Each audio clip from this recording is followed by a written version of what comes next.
pues ya vamos a dar cierre a este summit con el tercer conversatorio sobre cambios geopolíticos, estabilidad macroeconómica y su impacto en zonas francas.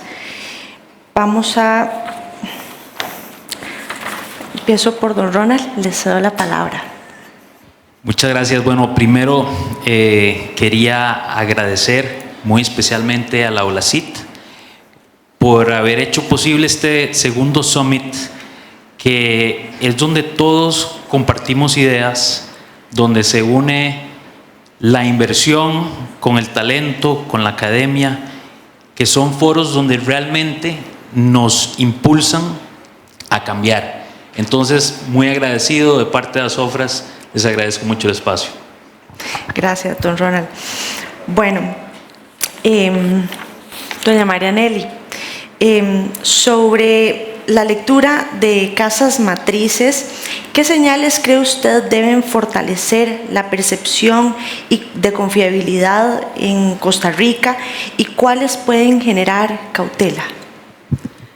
Buenos días, gracias por la invitación y por la oportunidad de compartir con todos ustedes hoy sobre nuestra perspectiva. A mí me gusta partir de dónde estamos como región antes de entrar a Costa Rica. Y con todo lo que está pasando en el mundo, se dice, a pesar de todo, que Latinoamérica está mejor posicionada que otras regiones considerando los conflictos. ¿Por qué? Porque tenemos acceso a recursos y aunque esto no aplique necesariamente al 100% para Costa Rica, sí lo quiero compartir, y es recursos como los recursos minerales, porque también nuestras matrices energéticas están diversificadas, esto sí aplica para Costa Rica, y también porque nosotros como región, como Latinoamérica, estamos proveyendo materias primas. Eso también aplica para Costa Rica. No solo hablo de minerales, sino hablo de otras materias primas. Partiendo de esto, cuando nosotros vemos Costa Rica desde una perspectiva global, vemos de las cosas positivas, estabilidad. Escuchaba en los paneles anteriores que sí hay necesidad de mejorar en los temas de trámites, pero cuando nosotros vemos Costa Rica en el marco de la región, vemos seguridad jurídica y eso pesa muchísimo, aunque muchas veces el tiempo que me va a tomar a conseguir algo, sé que puede ser más de lo que me puede tomar en un país, puedo prever cuánto va a ser y eso vale un montón. Ahora, la contraparte de todo esto es que aunque yo pueda atraer, y para no repetir los retos que hemos hablado antes, el talento, muy positivo, pero estamos compitiendo por ese talento. ¿Cómo nos aseguramos que eso siga creciendo? Entonces, por un lado, lo positivo, la seguridad jurídica, la claridad, la estabilidad. Por otro lado, las cosas que están siendo retos, que es cómo se mantiene el paso en la infraestructura física, la infraestructura digital, el talento y la modernización de los insumos que necesitamos como empresas. Pero hoy por hoy, Costa Rica sigue siendo clave para nuestro desarrollo en Latinoamérica por las razones que le comenté. Muchas gracias. Y don Federico, desde Bridgestone, Costa Rica sigue siendo una apuesta claramente competitiva o empieza a entrar en una zona donde necesita reinventar su propuesta de valor.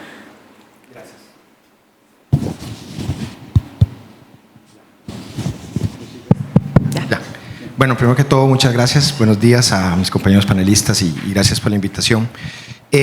La respuesta es sí, sigue siendo atractivo, sigue siendo competitivo. A mí me llamó mucho la atención algunas de las conversaciones previas que tuvimos, en donde se habló mucho de competitividad. Y creo que hemos sido, no voy a decirlo víctima, pero creo que esto nos pasa por también tener un modelo que ha sido muy replicable. Entonces somos competitivos, pero ya nuestro modelo otros países lo tienen y lo han replicado en algunas partes incluso de mejor forma que nosotros. Entonces, no quiere decir que hayamos perdido competitividad, pero ya tenemos países siguiéndonos en ese modelo y ahí es donde tenemos que reinventarnos. para mí, cuando dejamos entonces la conversación de valor, porque como le pasa a otros compañeros, sí, Costa Rica es muy bueno, tiene mucho potencial, pero ya nosotros podemos conseguir esto tal vez a un 20-30% menos del costo que hay. Y en esa conversación de qué hay es donde tenemos que reinventar el valor.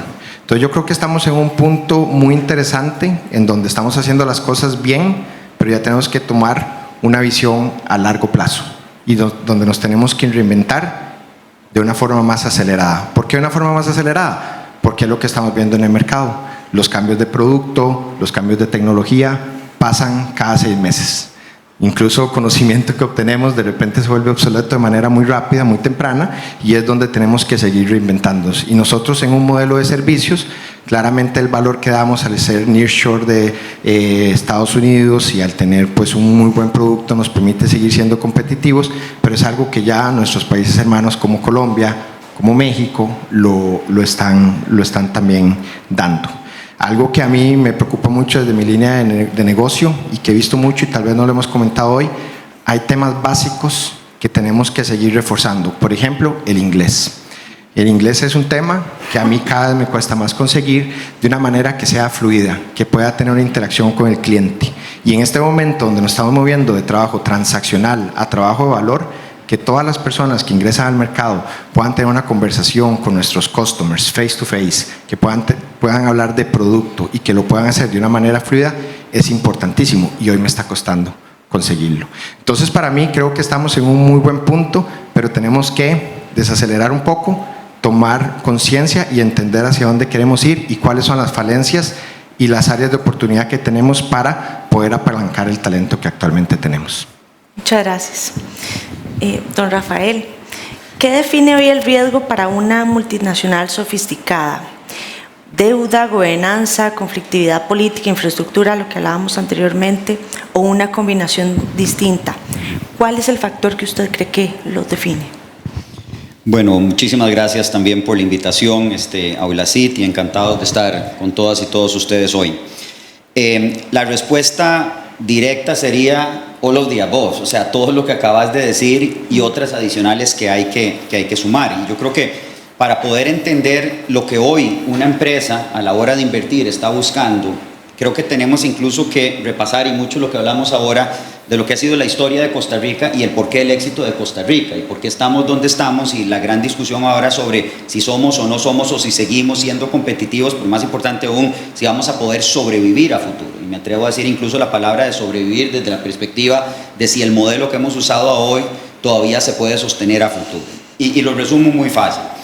Para todos los que somos X y Boomers todavía, que estamos acá, nos acordamos de los 70s y los 80s, y la oferta de Costa Rica cuando iniciamos el modelo de zonas francas en los 80, no voy a decir que era fácil, pero tenía condiciones muy particulares. Costa Rica era una isla en medio de un absoluto caos geopolítico internacional, de gobiernos complejos, dictaduras, guerrillas, etcétera, y Costa Rica era una isla con una población bien educada. Todavía estábamos con el boom del tailwind que veníamos arrastrando del modelo educativo que teníamos.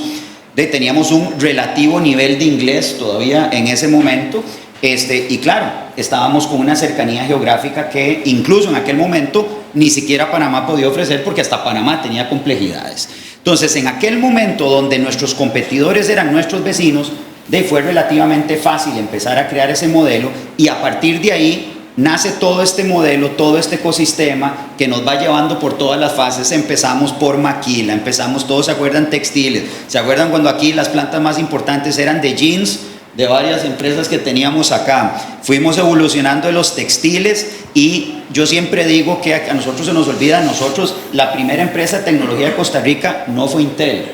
La primera empresa de tecnología que se puso en el mapa fue Conair, cuando ensamblábamos secadoras de pelo en Cartago, que en aquel momento eso era alta tecnología en ensamblaje de manufactura. Y fuimos teniendo esa evolución. Llegó Intel, que fue un antes y un después del modelo estructural, no solo de zonas francas, sino literalmente del modelo de desarrollo de país que teníamos. Y ahí hemos ido en todo eso a llegar al mundo hoy que estamos del clúster médico. Toda esta historia es para decir que empezamos por un momento donde lo que importaba eran los números, la parte macroeconómica, cuál era la estabilidad que tenía, y la parte política. De un momento a otro fuimos evolucionando, entonces dijimos, bueno, no, ahora quiero ver institucionalidad, quiero ver seguridad jurídica. Bueno, resulta que ahora ya seguridad jurídica no es suficiente, eso ya se da por un hecho que deberías de tenerlo o ni siquiera te considero. Ahora incluso es gobernanza institucional, o sea, demuéstreme que el gobierno tiene capacidad real de operar, ejecutar y de sostenerse como una institución indistintamente de los vaivenes políticos, ideológicos que puedan haber. Y después se le sumó capital humano, infraestructura, obviamente si tenés los recursos correctos, tanto en gente como en infraestructura, y después de la pandemia se da este nuevo cambio que muy probablemente se convierte en el primer factor de análisis, y es cuando nos dimos cuenta que cuando de los últimos 25 o 30 años hemos venido nosotros desarrollando negocios bajo el principio de The World is Flat. ¿Se acuerdan? Cuando nos dijeron ya las fronteras no existen, yo hago el plástico acá, el IP acá, la manufactura en la distribución en el otro, y resulta que se acabaron, nos dicen ahora volvemos al concepto del nearshoring, el friendshoring y lo más complicado del reshoring, que es durante 30 años sacamos todas las operaciones de los países para ahora devolverlo. Y entonces este último factor es muy probablemente el más importante. ¿Qué capacidad tengo yo de alinearme a esas capacidades de estar cercanos a mis aliados estratégicos para poder suplirlos? Y muy probablemente se van a enfocar más en eso que en lo otro, porque lo otro, si no lo tenés, ni siquiera pasás la primera lista del filtro. Bien, muchas gracias. Don Ronald, el modelo de zonas francas ha sido muy exitoso, pero ningún modelo es competitivo sin evolucionar. ¿Qué cree usted que debe transformarse en el ecosistema de zonas francas para que Costa Rica siga siendo relevante o atractivo como destino de inversión? Lo primero que tenemos que cambiar como país es nuestro proceso de toma de decisiones y la voluntad política para hacer los cambios que requerimos.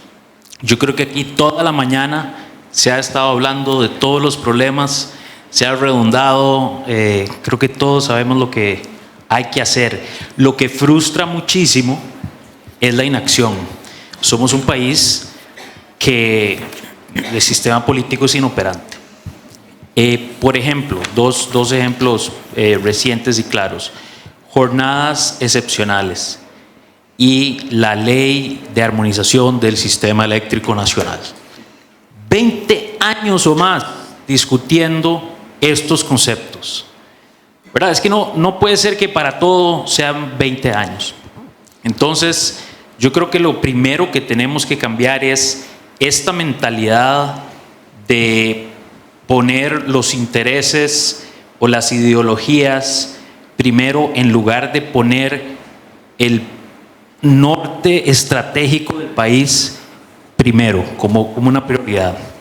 Ahora, en cuanto a las zonas francas específicamente, fue lo que me preguntaste, yo creo que hay dos vertientes. La vertiente de lo que es manufactura.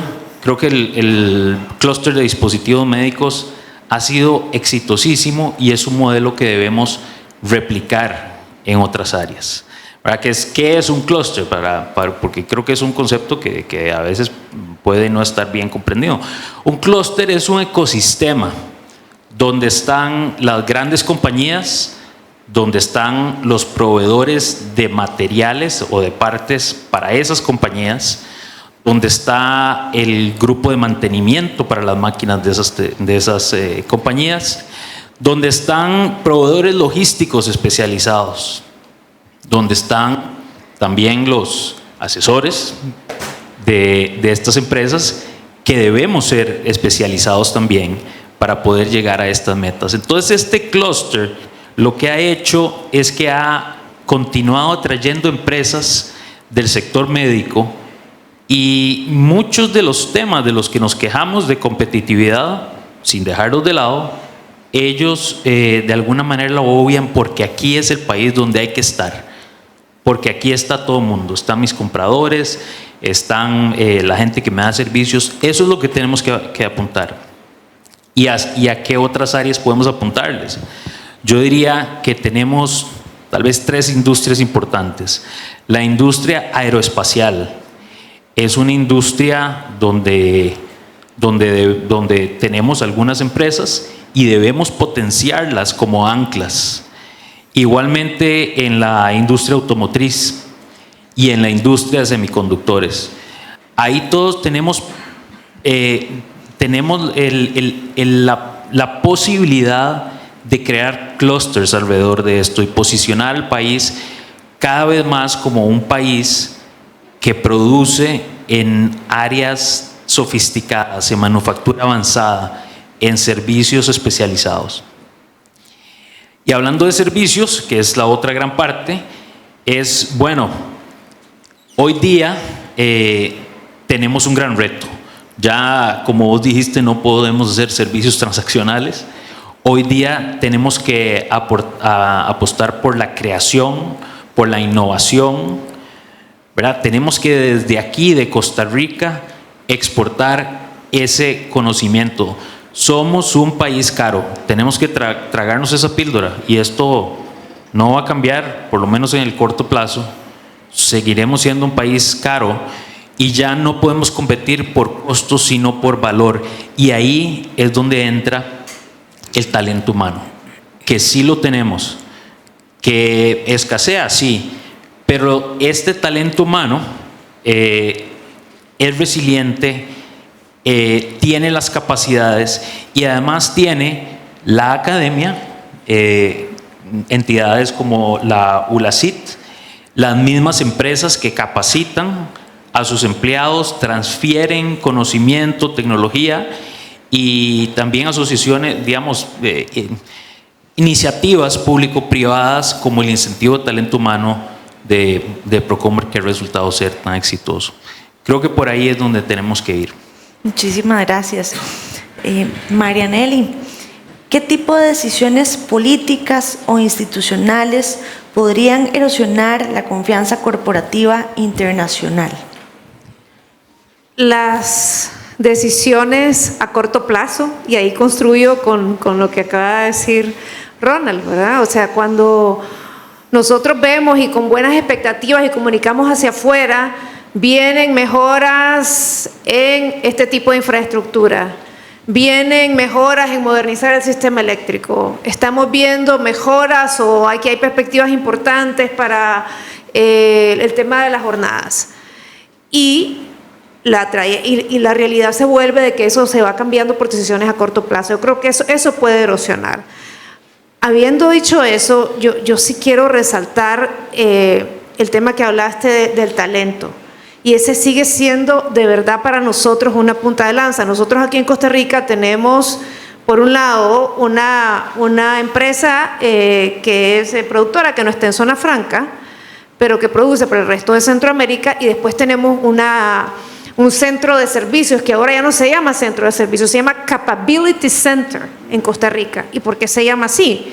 Porque aquí estamos haciendo ya no transacciones, acciones mucho más sofisticadas que requieren que personas desde aquí hagan entrevistas para contratar a personas en Estados Unidos, por ejemplo. Entonces, ¿qué erosiona eso? Erosiona cuando yo tengo que volver a informar que lo que estábamos esperando para temas de energía va a tomar más tiempo.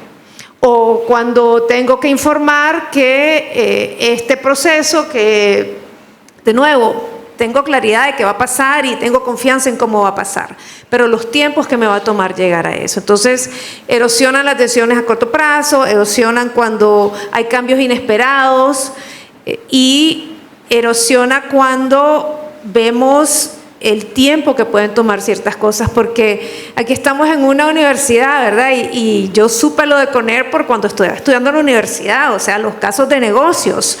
Aquí lo que tenemos que pensar, ¿qué debe pasar para que podamos tener otro caso de negocio donde volvamos a contar el nuevo capítulo, creo, ¿no? Entonces, para mí sí que erosiona, pero por otro lado al lograr ajustar eso, creo que aquí existe un gran potencial para contar ese nuevo capítulo, y por eso es que seguimos estando aquí y por eso es que seguimos invirtiendo aquí, pero definitivamente no podemos perder el norte de esos erosionadores de la competitividad en Costa Rica. Muchas gracias. Don Federico, si Costa Rica no corrige ciertas debilidades estructurales en los próximos años, ¿qué tipo de operaciones podrían dejar de elegirnos primero? Yo creo que ya lo mencionamos, todo lo que es transaccional, back office, de hecho ya es un reto sostenerlo. Servicios es un reto sostenerlo y necesitamos enfocarnos en procesos de alto valor. Es que ya ni siquiera la palabra valor es suficiente, es procesos de alto valor.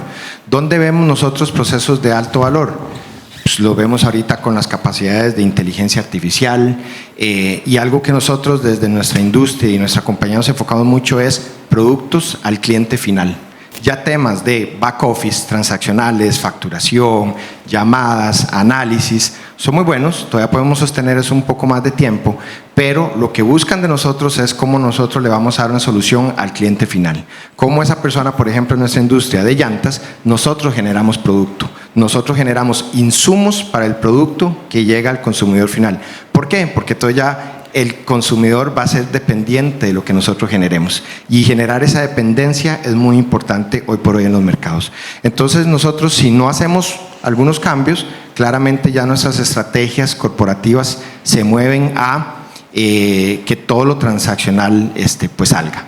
Si queremos continuar teniendo esquemas transaccionales de alguna forma que ya por sí ya son un poco más elevados de los que tenemos, pues sí tenemos que tener una estrategia más centralizada a nivel país. Temas de infraestructura, temas de costo, una visión de tipo cambiario un poco más estable que nos permita tener conversaciones con nuestros líderes y con las casas matrices para decirles cuál es la perspectiva que vamos a tener de aquí a los 5 años y de ahí poder crear un plan, pero también poder tener la agilidad de acaparar mercados que se muevan rápidamente. Nosotros pensamos dentro de la línea de negocio que hay productos que hoy no existen y que van a existir dentro muy pronto y necesitamos tener las capacidades y el personal para poder captar esos productos que hoy no están o esos servicios que hoy no están.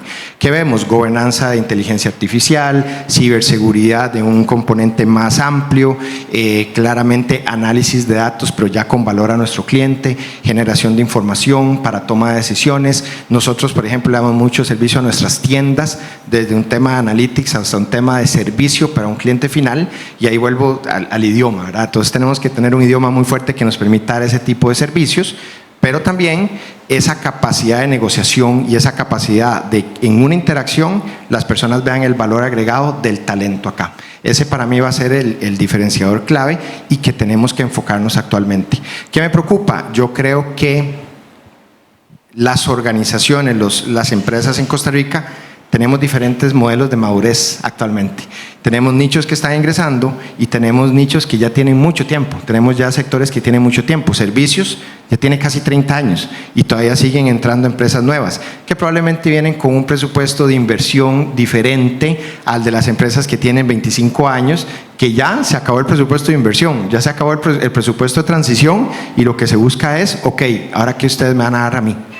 Dentro de ese esquema, entonces, cómo todos coexistimos, de manera que las empresas nuevas puedan absorber talento, puedan absorber las personas que ya otras empresas han ido desarrollando, pero que las empresas que todavía quedan, eventualmente puedan traer nuevo talento de las instituciones con los skills apropiados para un mercado que va a ser muy agresivo, ¿verdad? Y entonces necesitamos ese tipo de perspectivas y de conocimientos y de habilidades para poder acaparar todos esos nuevos servicios que pensamos pueden ingresar. Muchas gracias. Y bueno, aprovecho para hacer el comercial, ya que estamos hablando de talento. Nuestros planes de estudio de todas las carreras se han reconfigurado y todos nuestros estudiantes salen bilingües, ¿verdad? O sea, ya no reciben en las empresas a los estudiantes con inglés que tengan en las escuelas o colegios, sino que en ULACIT nuestros estudiantes salen con nivel de C1, ¿verdad? En todos los planes de estudio. Así que es una buena noticia. Don Rafael, con los cambios geopolíticos y la reconfiguración de cadenas de suministro, ¿cómo podrían las multinacionales estar repensando sus ubicaciones? Voy a comenzar tal vez por algo que he usado ya en varias conversaciones cuando me hablan de perspectivas de futuro y de que cómo veíamos el 25 y todo, y siempre empiezo diciendo eso. Si a mí alguien me hubiera preguntado, digamos que a octubre del 2024, que cuáles iban a ser los ejes transversales o los temas más importantes que iban a redefinir la geopolítica y el modelo de inversión y desarrollo para el 2025. Lo que sí les puedo asegurar es que la palabra que nunca hubiera pasado por mi mente hubiera sido aranceles. Y resulta que llegamos al 2025 y si alguien me pregunta qué es lo que redefine el modelo de la definición en este momento geopolítica y de poder a nivel internacional, y yo diría aranceles. Porque a partir del 2025 vimos una reconfiguración y un cambio de un nivel de violencia y digamos y de velocidad como creo que no estábamos ni preparados ni creemos que se podía dar. ¿Por qué? Porque a partir de algo tan operativo, algo tan táctico y no estratégico como creíamos que eran los aranceles, que era simplemente algo a administrar, algo a planificar, no algo que fuera a redefinir nada, resulta que el modelo de cómo tu cadena de suministro, el supply chain integral, tenía la capacidad de reaccionar a esas nuevas imposiciones que se estaban estableciendo, redefinió el eje de poder mundial. Y entonces, en cuestión de meses, pasamos literalmente de 30 y algo años de estar en un modelo de desarrollo de la multilateralidad, donde como país, como región y como mundo veníamos trabajando desde una perspectiva donde lo que querías era ser parte de todos los organismos internacionales, querías ser parte de todos los tratados multilaterales, querías tener relaciones comerciales ampliadas, eliminar fronteras, y literalmente fue como si nos hubieran bajado un switch y dijeron, se acabó la multilateralidad, se acabó las relaciones intrapaíses en forma pluralista y vamos a pasar a un modelo total y completamente bilateral de relación comercial entre usted y yo. Y adicionalmente el otro concepto que creo que es el que también redefine cómo el modelo de la geopolítica se restableció fue cuando después de haber sobrevivido toda la pandemia y que bueno, se dio todo el gran desarrollo, por ejemplo, que tuvo el sector médico y muchas de las áreas de servicios por el nearshoring, y resulta que ahora aparece esta nueva palabra que es el friendshoring, que también es total y completamente alineada a un concepto geopolítico, que significa que tu futuro y tu capacidad de crecer para desarrollar tu negocio está intrínsecamente asociada a con quién estás aliado o alineado en la nueva estructura del nuevo orden mundial. Y entonces, si calificas para el friendshoring, vas a tener capacidad de desarrollar un modelo económico, vas a poder desarrollar tu negocio, vas a poder crecer y ampliar tu base comercial. Si resulta que estás en el non-friendshoring, ahí en esa lista se te puede complicar tremendamente tu capacidad de crecimiento. Entonces, históricamente, la evolución de lo que veía una empresa para invertir en un país, primero era costo, costo, costo. ¿Qué tan barata es la mano de obra? ¿Cuánto tengo para empezar a producir? Cuando era negocio de volumen. Después pasamos a la variable de eficiencia. Ok, quiero costo y quiero también eficiencia, o sea que el retorno por empleado, por FTE, el retorno financiero que tenga por inversión, por dólar de CAPEX, sea tal y tal y tal, y se fue metiendo. Y después entramos y se nos vino todo el concepto de ahora resiliencia. Entonces ahora resulta que no es solo costo, no es solo eficiencia, ahora es resiliencia. Y resiliencia entendida como ¿qué? Usted tiene como país la capacidad de sobrevivir, adaptarse o cambiar a la velocidad necesaria para que si se dan todos estos cambios geopolíticos, que ya no son ciclos de 2 a 5, 10 años, sino que son cambios literalmente de cerré el viernes con una ley y amanecí el lunes con una regla distinta que va a cambiar todo mi ciclo de producción que había planificado en compra de materiales, por ejemplo, 2 cerradas, con un arancel en un día y a la semana siguiente todas las órdenes que pusiste tenías que renegociarlas. Entonces, ¿qué capacidad tiene un país de ofrecerle a una empresa para adaptarse a eso? Entonces, la respuesta es que yo creo que estamos en este momento en un proceso donde todos estamos aprendiendo porque es un mundo que no conocíamos. Es un mundo que muy probablemente no anticipábamos que iba a tener el nivel de impacto que estamos teniendo. Y vean que no he mencionado la palabra inteligencia artificial una sola vez. O sea, ni siquiera he tocado el tema tecnológico. Es únicamente enfocado simplemente en el tema de relaciones países. De las compañías lo que van a querer es ver, estás en la lista correcta, tener los aliados correctos, estás alineado a la estructura correcta. Si cumplo eso, después viene el análisis tradicional. costo, eficiencia, rentabilidad, resiliencia, capacidad, accesos, redundancia y todo lo que tenemos. Pero claramente es un mundo que estamos apenas aprendiendo cómo es que se come, ¿verdad? Muchas gracias, don Rafael. Don Ronald, los países exitosos a veces se vuelven víctimas de su propio éxito. ¿Cree que este riesgo existe en Costa Rica, asumiendo qué fortalezas seguirán siendo ventajas en un entorno global mucho más agresivo? Ni como país ni como sociedad podemos considerarnos exitosos. El éxito debe ser un concepto platónico, en el sentido de que es algo a lo que no se llega, sino que se persigue. Cada vez nos podemos acercar más al concepto de éxito o nos podemos alejar del concepto de éxito. Yo creo que Costa Rica debe estar permanentemente inconforme con lo que tiene. Y aquí, bueno, puedo sonar muy regañón, pero en realidad lo que quiero es ser como el director de un equipo que le está yendo bien, pero que uno sabe que puede dar mucho, mucho más. Entonces, por ahí es donde yo creo que debemos, en el momento en que empecemos a creernos exitosos, donde nos crucemos de brazos, las decisiones empiecen a tardar años como están pasando, y nos traguemos ese lema de que somos víctimas de nuestro propio éxito, ahí, en ese momento, empieza el camino al fracaso. Y este lema de que somos víctimas de nuestro propio éxito, lo escuchamos mucho para defender las ganas de no actuar. Lo encontramos mucho y frustra mucho.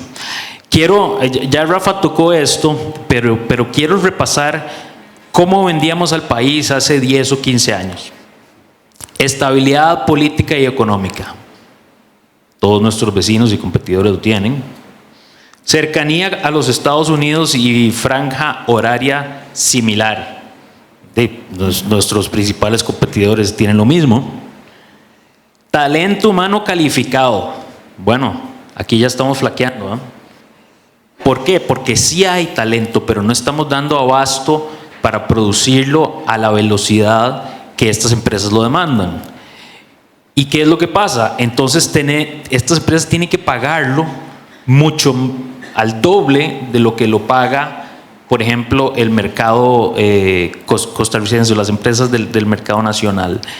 Estamos ya en ciertos niveles en paridad 1 a 1 con lo que cuesta una persona, sobre todo en el área ya de dirigentes, administrativos, gerentes, en paridad con los Estados Unidos. Ok, entonces ahí ya vamos quedando. Incentivos fiscales. Esto Rafa es el experto, ya tocó algunos temas. Los incentivos fiscales ya no son suficientes para contrarrestar los retos de competitividad de costos que tenemos. Además, están siendo constantemente amenazados por sistemas fiscales internacionales y hemos tenido los sustos del impuesto mínimo global que podrían resurgir en cualquier momento. Entonces ya el tema fiscal es algo que nos han copiado mucho, incluso textualmente la ley de nosotros ha sido copiada por otros países. Deberían de cobrar royalty. Totalmente. Facilidad logística con 2 puertos. Yo me acuerdo que yo les decía a las empresas cuando llegaban, vea, usted puede pasar carga de un océano al otro en 5 horas. Es facilísimo, estamos volando. Bueno, hoy día yo creo que 5 horas le toma desde Limón a San José y quién sabe cuánto por la 27 llegar a Caldera para darse cuenta que es un puerto inoperante. O sea, hoy día tenemos un puerto y medio, dicen, yo a veces pienso que es un puerto y cuarto. Entonces estamos mal ahí y estamos mal en infraestructura de transporte. Energía, les vendíamos también, energía limpia, abundante, y a costos competitivos. Bueno, ya sabemos cómo estamos. Hace 2 años teníamos amenazas de racionamiento. Teníamos una de las energías más caras de América Latina y tenemos una energía que es el doble de cara que en los Estados Unidos. Y ahí está el proyecto de armonización eléctrica que viene a resolver esto. Está empantanado por politiquería. Es la verdad. Nuestro sistema político es inoperante. Se privilegia el cálculo antes de la visión estratégica de país. Algunos de los otros que usábamos, bueno, el último, costos competitivos. Desde luego ya les dije, no podemos, tenemos que tragarnos la píldora de que somos caros y vamos a seguir siendo caros, pero además nos disparamos en el pie y dejamos que el colón se revalúe lo que se revaluó. Y entonces tenemos un país que es 30% más caro. Y cuando uno va y le dice a las autoridades que por qué no hacen algo para controlar esto, nos dicen, adivinen qué, es que somos víctimas de nuestro propio éxito. Eso es una frase mediocre y es una frase que no toma en cuenta la realidad actual de Costa Rica. Muchas gracias. Bueno, y ahora les voy a dar la palabra a los 4 para que nos cuenten sus ideas de cierre del conversatorio y del summit. Yo creo que esta mañana hemos tenido la oportunidad de provocarnos entre nosotros, ¿verdad? Y creo que eso es parte de lo que venimos a hacer, porque por un lado yo sí quiero resaltar, porque yo tengo la perspectiva de ver y estar apoyando en decisiones, quiero decir que Costa Rica no solo compite con América Latina, Costa Rica compite con el mundo. Entonces, ya es cierto que nos han copiado en Colombia, en Dominicana, etcétera, pero Costa Rica compite con el mundo. El tema de la estabilidad política, a pesar de que es de los más viejos y de lo que sí es cierto, si no está el check no va a avanzar, sigue siendo clave y es más clave hoy que nunca, porque esa estabilidad está ligada con el friendshoring. Entonces, tal vez la estabilidad política como la entendíamos hace 10 años o 20 años, la entendemos diferente hoy, pero sigue siendo algo muy relevante. Y que independientemente de los cómo, si nosotros vemos Costa Rica comparado con la región y comparado con el mundo, Costa Rica resalta positivamente todavía por eso. Y también creo que sí me gustó esto y vuelvo, estando en una universidad, ¿verdad? Yo estudié mucho con casos, ¿no? Y pienso en cómo sería el próximo caso de Costa Rica.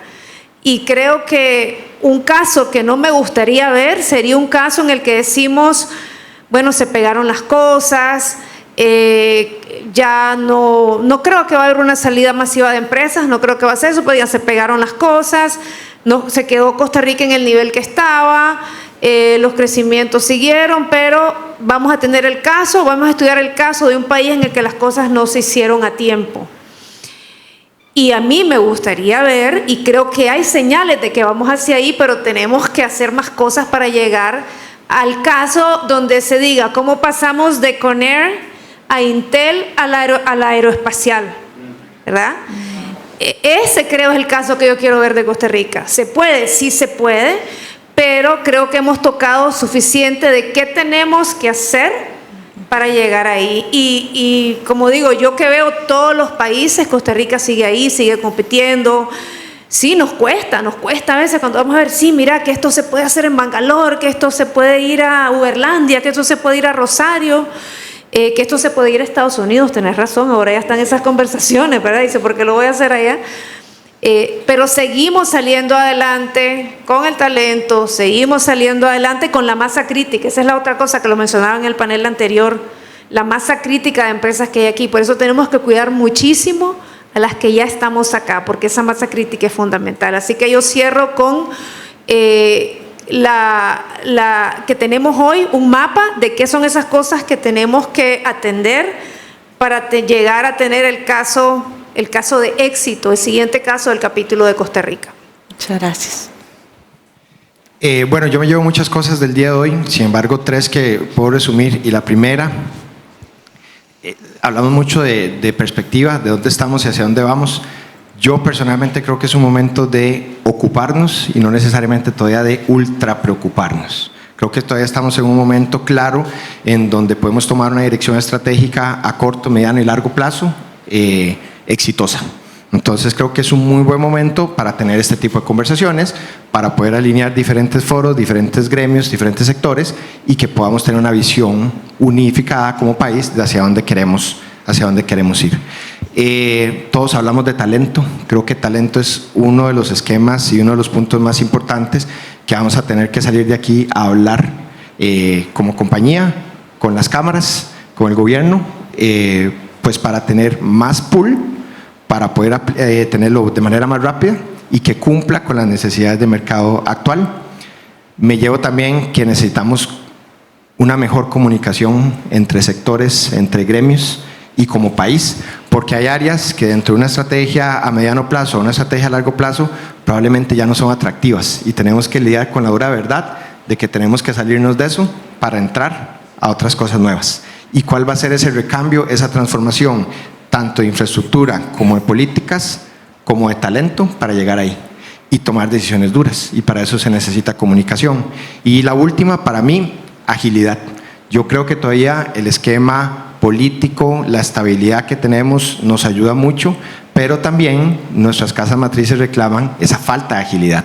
Entonces no es perder control, pero ser más ágiles a la hora de tomar decisiones y poder ser más flexibles en el cambio, como lo mencionaban ahora, de todos los esquemas políticos que tenemos. Creo que el diferenciador que podemos tener es qué tan rápido y qué tan ágiles podemos adaptarnos a los cambios que los ambientes macropolíticos nos tiran todos los días. Muchas gracias. Don Rafael.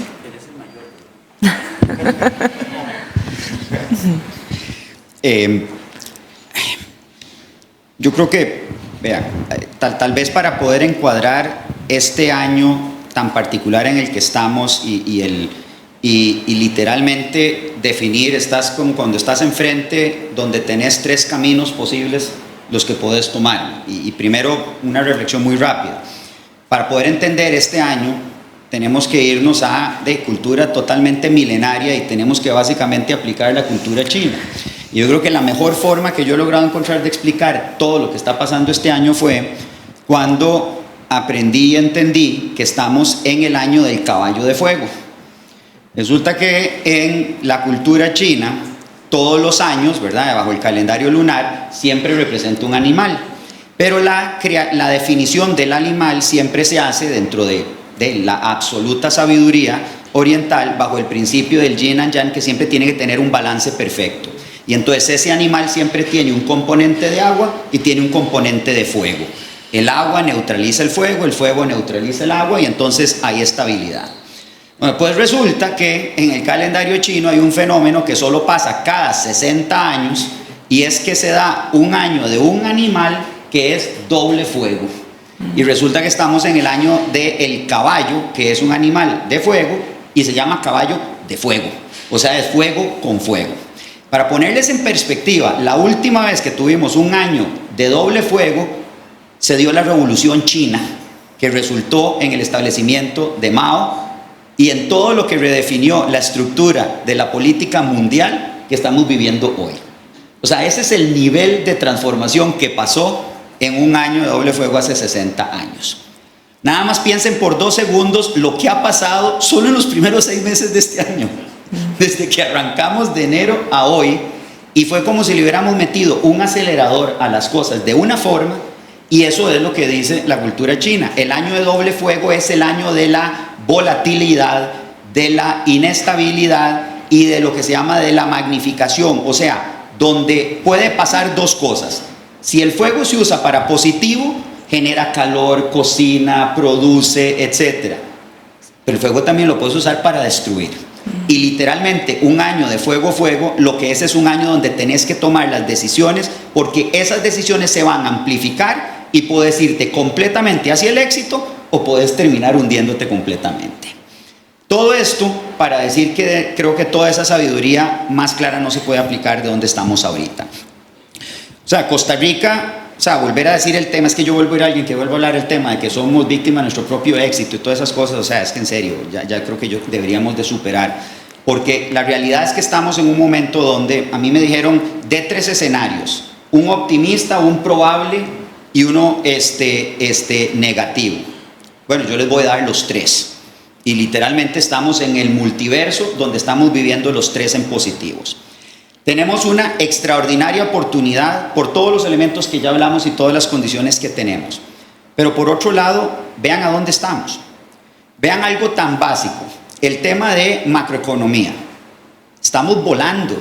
Si lo vemos desde un punto de vista de los números, de los reportes, del último reporte del Fondo Monetario que acaba de salir, el reporte de la OECD del 2025, 4.6 de crecimiento, particularmente impulsado por zonas francas y por ciertas actividades específicas. Todos los índices que tenemos están ahí. Pero de nuevo, para los que somos un poquito más viejos de acá, es como si estuviéramos hablando otra vez de los 70s y los 80s, donde el diferencial cambiario define el futuro de los negocios en este país. O sea, todos crecimos, donde nosotros, los que somos, digamos, empresarios y además asesores, yo no recuerdo ninguna compañía cuando venía a invertir en Costa Rica que el diferencial cambiario fuera un tema que ni siquiera mencionamos. Decíamos, tenemos un sistema de diferencial cambiario estabilizado, su plan anual se construye calculando un máximo de un 10% de incremento entre enero y diciembre. Y durante 30 y algo años eso funcionó. Vean hoy dónde estamos. Tenemos el recurso natural más importante y único de este país no es nuestra belleza natural, es nuestra gente. Es ese talento y ese potencial que es lo que ha hecho que estemos donde estamos. Pero resulta que, se los voy a dar un ejemplo de eso, yo soy responsable de 7 países. En el país que menos hemos contratado en los últimos 4 años es Costa Rica.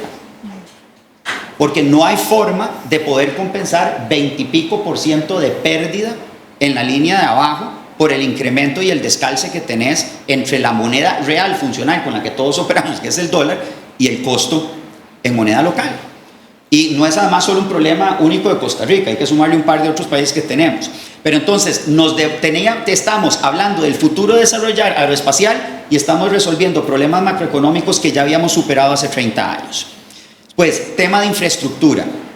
Dejemos de pensar del modelo que queremos, heliopuertos espaciales y lo que tenemos, si no podemos ni siquiera resolver el puerto de Caldera y tenemos 25 kilómetros en fila de contenedores esperando horas para poder llegar ahí. El otro día en el chat de la Junta Directiva de Sofras mandaron un video de APM Terminals, de un drone que creo que usaron o algo, donde no se terminaba de ver la fila de contenedores que habían para poder embarcar y desembarcar. Entonces, no pensemos ni siquiera en las necesidades que tenemos a 30 años, hagámoslo y tengamos el plan para verlo, pero resolvamos los problemas que van a redefinir si tenemos o no tenemos capacidad de exportar mañana. Vean lo que nos dijo el señor de DHL. Estamos colapsados a pesar de que se cayó la producción de Intel en capacidad que teníamos. En talento, desde antes de la pandemia veníamos arrastrando muy probablemente los índices de educación más bajos y las pérdidas en graduaciones, olvídense de secundaria y universidad, de primaria, más alarmantes. Perdimos una generación completa en huelgas antes de eso. Vino la pandemia y vean el nivel de deserción escolar en el que estamos en este momento. En el reporte de la OECD que acaban de publicar, volvieron a ratificar que Costa Rica tiene un déficit entre 8,000 y 35,000 personas en STEM para poder hacerle frente a la demanda que tenemos. Y todo el esfuerzo que están haciendo organizaciones como ULACID, por ejemplo, no da abasto. Porque no puede ser solo las universidades, y además no pueden ser solo las universidades privadas, que son las que verdaderamente están levantando en este momento la posibilidad de que nosotros podamos seguir contratando el talento en Costa Rica. Entonces, aquí el mensaje es, solo en este evento, ya está la lista completa de todo lo que hay que solucionar. Es que pocas veces ha habido tanta conciencia y claridad de dónde están los problemas y lo que hay que hacer. Dejemos de analizar y por primera vez pongámonos a ejecutar. Tenemos una ventana de oportunidad única para que Costa Rica pueda verdaderamente utilizar una transformación en el corto plazo que va a hacer que lo que hemos logrado se potencie a lo que nosotros queramos.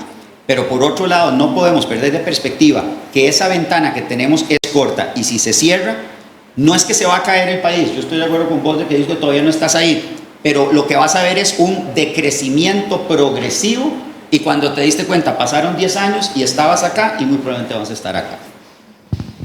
Gracias. Gracias por no dejarme nada que decir. Yo le ofrecí que hablara. Bueno, vamos a tratar de concluir en una nota positiva.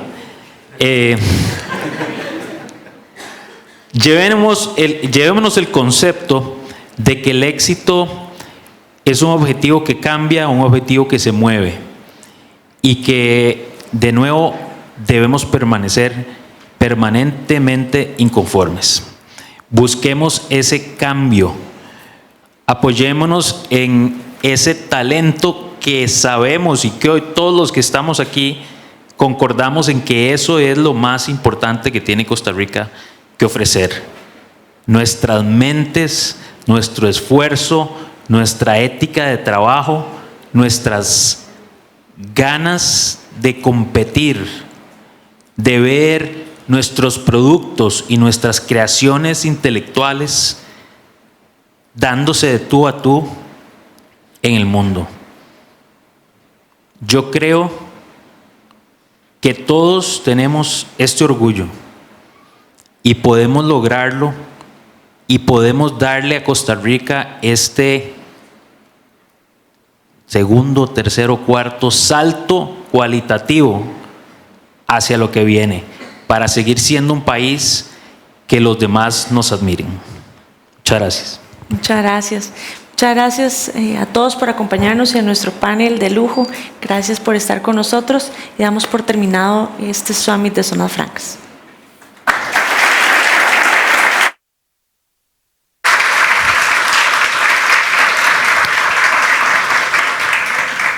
Bien, nosotros con este extraordinario conversatorio damos por concluido oficialmente la segunda edición de este Summit Zonas Francas, una iniciativa impulsada por ULACIT y ASOFRAS. Expresamos nuestro más sincero agradecimiento a los ponentes por la calidad de sus aportes y la profundidad de sus análisis, así como a todos ustedes por su valiosa presencia y contribución a lo largo de esta jornada. Este espacio ha permitido enriquecer una estratégica en torno al régimen de zonas francas como pilar del desarrollo económico, la atracción de inversión y la importancia de continuar promoviendo diálogos y sostenible. Muy buenas tardes y nos reencontramos en el próximo Summit. Un aplauso para todos ustedes. Gracias por habernos acompañado en el Summit de Zonas Francas y Economía de Costa Rica, edición 2026. En su segundo año, este fue un espacio de diálogo, análisis y construcción de propuestas en procura del desarrollo económico y social de nuestro país. Este Summit fue organizado por ULACIT y ASOFRAS. Muy buenas tardes.